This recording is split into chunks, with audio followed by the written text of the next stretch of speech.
১ মাস পর কিন্তু বাসায় যাচ্ছি। যদিও মনটা একটু খারাপ ছিল, তারপর তো যেতে হবে। আমি কিন্তু ঈদের আগেই চলে এসেছিলাম। যেহেতু আমার সামনে পরীক্ষা ছিল, পরীক্ষার কারণে কিন্তু অনেকদিন আগে আসা হয়েছে। আর ঈদের ৩য় দিনে কিন্তু আমরা বাসায় চলে যাচ্ছি। সবার সঙ্গে অনেকদিন ধরে যেহেতু ছিলাম, এত বেশি খারাপ লাগছিল, যেতে ইচ্ছাই করছিল না। কিন্তু পরিস্থিতি সবাইকে মানিয়ে নিতে হবে। হ্যালো ভিউয়ার্স, আসসালামু আলাইকুম। আজকে এত পরিমাণে রোদ আর গরম ছিল, যেটা কি বলবো। আর আমি কিন্তু অন্ধকারের মধ্যে রান্না করছি। আজকে কিন্তু বিকেলবেলা থেকে কারেন্ট নেই। আর আজকে আমি কিছু মেহমানকে দাওয়াত করেছিলাম, আমার ছোট বোন বলতে গেলে আমার ফ্যামিলির কিছু মানুষকে দাওয়াত করেছিলাম। যেহেতু দাওয়াত করেছে, আর আমি তো বুঝতেই পারিনি যে আজকে কারেন্ট থাকবে না। আর আমাদের বাসায় কিন্তু আইপিএস ছিল, সেটা নষ্ট হয়ে গিয়েছে।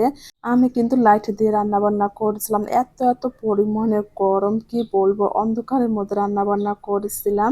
এখানে গরু মাংস রান্না করছে, কিছুটা আলু দিয়ে দিয়েছি, বেশি না ২-৩টা আলু দিয়ে দিয়েছি। আর মাছটাও কিন্তু ভুনা করে নেব।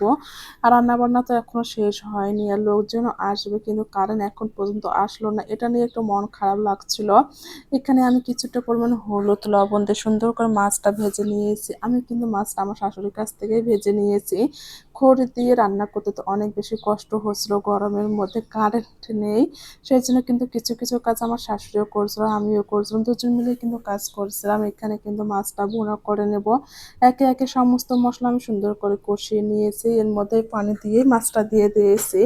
আমি কিন্তু লাইট দিয়ে রান্না বান্না করছি, ভাবছিলাম যে ওদের আসার আগে হয়তো বা কারেন্টটা চলে আসবে, কিন্তু ওরা যে আসলো, খাওয়া দাওয়া করে চলে গেল, তারপরেও কিন্তু কারেন্টের কোনো পাত্তাই নেই। এই তো আমরা কিন্তু পরের দিনে দিনাজপুর চলে যাচ্ছি। আমি যেহেতু গ্রামে, আর প্রত্যেকদিন কিন্তু সেইভাবে ভিডিও করা হয় না, প্রত্যেকদিন অল্প করে ক্লিপ নেওয়া হয়েছে। আমরা কিন্তু বিকাল ৫টার সময় বের হয়েছি। এত পরিমাণে রোদ করছিল, যেটা বলার মতো না। আর আজকে কিন্তু ঈদের ৩য় দিন, আমরা কিন্তু আজকে দিনাজপুরে চলে যাচ্ছি। যদিও যেতে ইচ্ছা করছিল না, মনটা একটু খারাপ লাগছিল, কি আর করা, যেতে তো হবে। আমি কিন্তু ১ মাস পর আজকে দিনাজপুরে যাচ্ছি। অনেকদিন হয়ে গেছে, এত সময় কিন্তু কখনো থাকা হয়নি, পরীক্ষার কারণে কিন্তু এতদিন থেকেছি।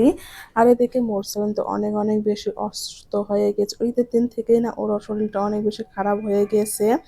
আমরা কিন্তু গাড়িতে উঠে পড়েছি, আর গাড়িতে উঠেই তো মোরসালিন ঘুমিয়ে গেছে। আর আমার তো অবস্থা দেখতেই পারছেন, এত গরমের মধ্যে কি আর বলবো।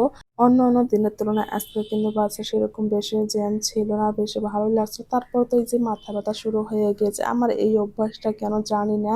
গাড়িতে ওঠার সঙ্গে কিন্তু মাথা ব্যথা শুরু হয়ে যায়। এই তো আমরা কিন্তু অলরেডি দিনাজপুরে পৌঁছে গেছি। এখন আমাদের ব্যাগপত্রগুলো নামিয়ে নেওয়া হচ্ছে। গ্রাম থেকে কিন্তু অনেক কিছু নিয়ে এসেছে, সেই জন্য কিন্তু ব্যাগ ভর্তি, বস্তা ভর্তি করে নিয়ে এসেছি। আর আজকে অটো ভাড়া এত বেশি দাম চাচ্ছিল, সে যেটা বলার মতন। আপনাদের ভাই তো রেগে গিয়েছে, ২০ টাকার ভাড়া ৫০ টাকা ওরা নিচ্ছে না। এই তো আমরা কিছুক্ষণ দাঁড়িয়ে থাকার পর কিন্তু অটোতে উঠে পড়বো। আর আজকে এত বেশি গরমের মধ্যে আমাদের অবস্থা কিন্তু খারাপ হয়ে গেছে। আর মোরসালানের শরীরটা বেশি খারাপ হয়ে গেছে, যেহেতু গাড়িতে অনেক সময় ছিল। মোরসালান কিন্তু যখনই গ্রামে যায়, তখনই কিন্তু এভাবে অসুস্থ হয়ে বাসায় আসে, কেন জানি না। ওকে গ্রামে গেলে কেন অসুস্থ হয়। আর ও কিন্তু আসতেই চাচ্ছিল না, ওর মনটা কিন্তু অনেক বেশি খারাপ হয়ে গেছে, যেহেতু অনেক দিন ছিল। ওরা সবার সঙ্গে অনেক খেলাধুলা, অনেক আড্ডা দিয়েছে, এটাতে ওর কিন্তু অনেক বেশি মন খারাপ হয়েছিল। ও বলছিল, আম্মু আমি আরো কিছুদিন থাকবো। যদিও মোরসালানের স্কুল কিন্তু অনেক দিনই বন্ধ আছে, কিন্তু প্রাইভেটের কারণে আমরা চলে এসেছি। আমার মতো কে আছে ঈদের ৩য় দিনে নিজের বাড়ি ছেড়ে অন্য জায়গায় চলে যাচ্ছেন। নিজের বাড়ি কিন্তু কোনো তুলনা হয় না। নিজের বাড়ি তো বাড়ি, আপনি যতই আশপাশে থাকেন না কেন, নিজের একটা কুঁড়ে ঘর থাকবে, সেটাতে কিন্তু অনেক বেশি সুখ পাওয়া যায়, তাই না?